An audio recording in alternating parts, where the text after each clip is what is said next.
All right, guys. So let's get into it a little bit. We're going to kind of end on the show. We're going to be reviewing tonight It's a Wonderful Knife and Godzilla Minus One. If you haven't seen them, I strongly urge you to check them out. Of course, It's a Wonderful Knife is playing over on Shudder. You can check that out there.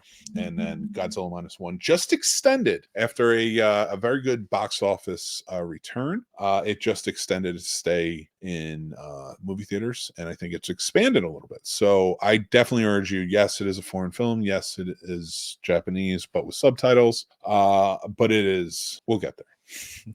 But let's start right now with It's a Wonderful Life. It's a Wonderful Knife. It's a Wonderful Knife is a horror movie that just came out recently. Stars Joel McHale, Justin Long's in it, and a bunch of others.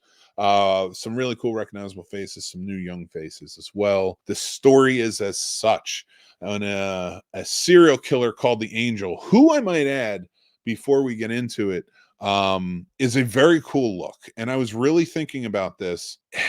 I kind of hope this movie does well, and I kind of hope they bring the Angel back and make like a series of Christmas movies with the Angel as a killer, because I really enjoyed it. I really enjoyed the look. I really enjoyed the killer in a whole. I liked the vibe. The story itself was pretty cool. It just all around. But the story overall is a young woman who survived an angel attack on Christmas that rendered her best friend dead. And countless others that she cared about dead. Her name is Winnie. She is a year later removed because she killed the killer. And when she did, it severely disrupted how the town's income goes. And so she is now a year later. Her parents are really trying to make ends meet. Her brother is not doing too well, and the town is dismal because it just is not picking up. It's a lot of people going out of business, stuff like that. She's sort of looked at as somebody who kind of ruined and made the town go in that direction rather than stop a serial killer that murdered a lot of people. But whatever. So she's looked at that way. Her life sucks. She's, your boyfriend's cheating on her, all 9 yards. So she's really sad. She goes to make a wish, whatever. She's thinking about taking herself out, and it's sad. And then so she makes a wish that she wished she was never born, that she never caused any of this. She doesn't feel happy in her life, like most teenagers, and I understand that. That's a crazy feeling. And it happens. She goes back. She gets her wish. She's realizes she's not alive anymore. They don't go back and change anything. There's no retconning of it or anything like that. She's just in the present. She hasn't been born.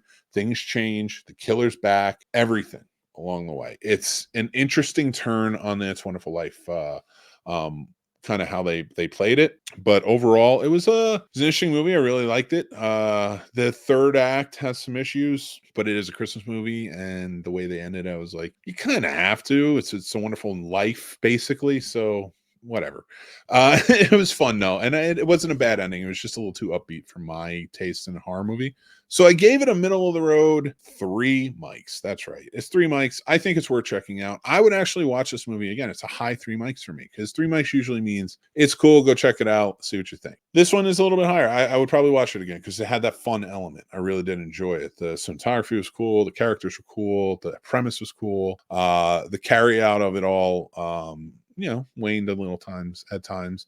But some of the characters really kind of picked it back up. And the lead actor is really good. She did a strong job in it. Jane Whittip is her name. I think she played a really good role in this. There wasn't too many characters that had like a really strong role, but I thought she did a really good job. But yeah, that's my rating for it. It's a Wonderful Knife. It's on Shudder. Go check it out. Let me know what you think. Sound off in the comments. But my second review for tonight is Godzilla Minus One. One that is very much, since I saw the trailer, I wanted to see and looked forward to seeing. So excited for it. I'm so glad I finally got to go out Sunday night and check it out. And I will tell you right now, it floored me with how amazing it is. Not only is it the best Godzilla movie ever made, ever, it is not what you think it's going to be. Godzilla is prevalent.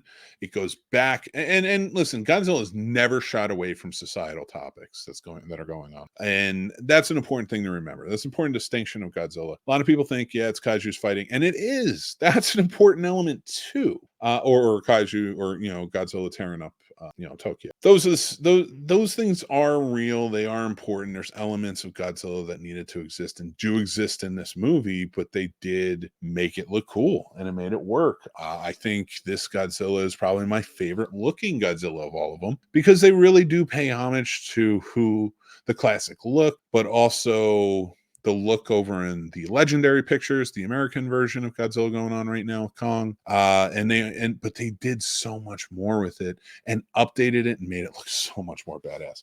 But the story is as follows. A young Japanese kamikaze pilot cannot bring himself to do it. The war is days from over. It's a last-ditch effort in the kamikaze of sending the kamikazes out just to sort of be done with them. I guess it's very weird, and it's true. That's sort of how they did it. They knew the war was coming to an end, but they just were sending these guys out anyway. It didn't matter, no matter how ineffective it was. So he decides he doesn't want to. He goes to Odo Island instead, which is a cool homage to Godzilla in the first one, which is during World War II. There was like a mechanics village there where kamikaze pilots are having faulty gear could go get a check and get back out. And he stops, they check it, they tell him there's no fault to it. Everybody kind of knows what's going on, that he's sort of he chickened out of this. He wasn't going to do it, and for good cause, good measure. But as it goes on in that night, they get attacked in that little village, and a lot of devastation by Godzilla, but it's not the Godzilla that we know. It's a young version of Godzilla. And then after that attack happens, it's a vicious attack. Very good. Godzilla's not a nice person in this movie, or a nice kaiju in this movie. Godzilla does not care about you or any of your stuff. I'm telling you that now. You're going to watch this movie and just be like, dude, come on, man, stop. This poor island. And it's pretty horrible. The Godzilla is devastating. So adding to it, years later, you watch, because it picks up in 1945. Now the war is over. Japan completely decimated. They're starting from in the negative. They've got nothing. They have to rebuild, just completely torn apart. And so the first hour of this movie is this young fighter pilot building his life. He meets a girl who he takes in with a child that she took in after the bombings of Tokyo and stuff, who was orphaned, and they become sort of a makeshift family and they build their house up and over years. So it's for 2 years, because this takes place in 47 for the most part. You see during this the drama of him building his life back up, doing this, and how it ties into what Godzilla is.